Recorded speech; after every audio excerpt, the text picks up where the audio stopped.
sides have been pinned and the C-clamps have been tightened. I did do a little bit of adjusting on the C-clamps on all four corners. The fabric is smoother. That's what your fabric should look like. It should be smoother with some of the wrinkles and the lines out of the fabric. But remember, you don't want to do it too tight.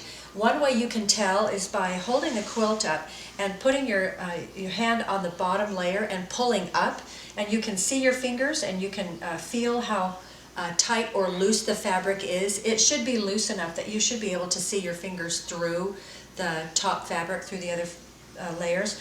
And this is only about 1/8 of an inch thick. Between all three layers of this particular fabric is only about 1/8 of an inch thick. It makes it easier to quilt on. But now I'm going to show you how to roll it. When you reach in, when you stitch and you quilt as far as you can reach in, it's time to roll your quilt. Now you want to quilt from one whole section before you roll. You want to work from the bottom to the top or the top to the bottom in one piece. You don't want to quilt a section on one corner and then begin on a side over here. You want to work in rows. Whatever the pattern on your fabric is, you want to work in sections so that one whole section from the left to the right is finished quilting before you begin to roll your quilt under to move on to the next section to quilt. How we're going to roll it is like this. You're going to loosen the C-clamps on both bottom end boards. You're going to take them off, which will relax the quilt, and you're going to carefully keep the side boards out, but you're going to take this and roll it under and take the pins out on all three layers as you go. You're going to want to do this, take these pins out up to about 12 to 15 inches from the end of your board. We're going to roll this quite a bit. Say we've quilted quite a bit. So we're going to be taking the pins out and rolling it. So we're going to roll the quilt under, and it's a good idea that on this edge it is straight as we roll. So we're going to roll this under a couple of times till we're ready to begin quilting the next section.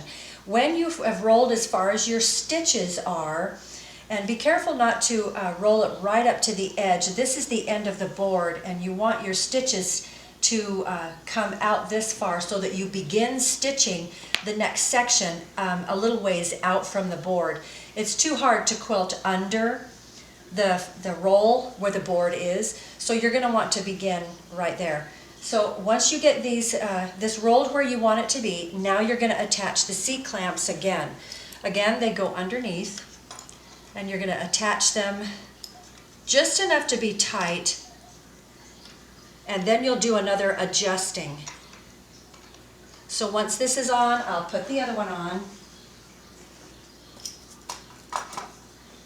and then I'll go back to the first one and see if there's any other adjusting that needs to be done.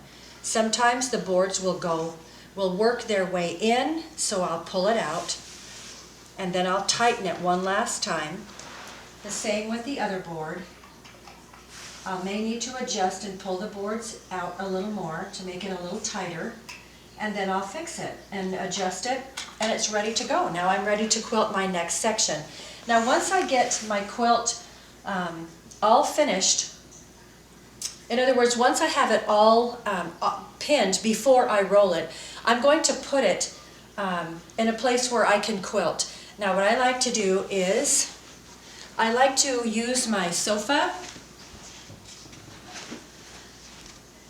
and I like to, since this is the top of the quilt, I like to put my quilt on my sofa and put a chair or any other type of a piece of furniture or anything else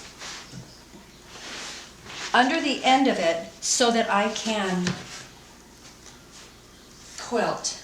And then I can either sit on the chair or I can sit on the sofa and I can quilt. And that's how I would do it. Then I would sit over here and quilt until I'm finished, and when I'm finished, then I can just take the quilt and set it and store it against a wall. and be away from it for a while and then get back to it. So this is how we put our quilt on a frame, and how we're ready to, this is ready to go. And there you have it.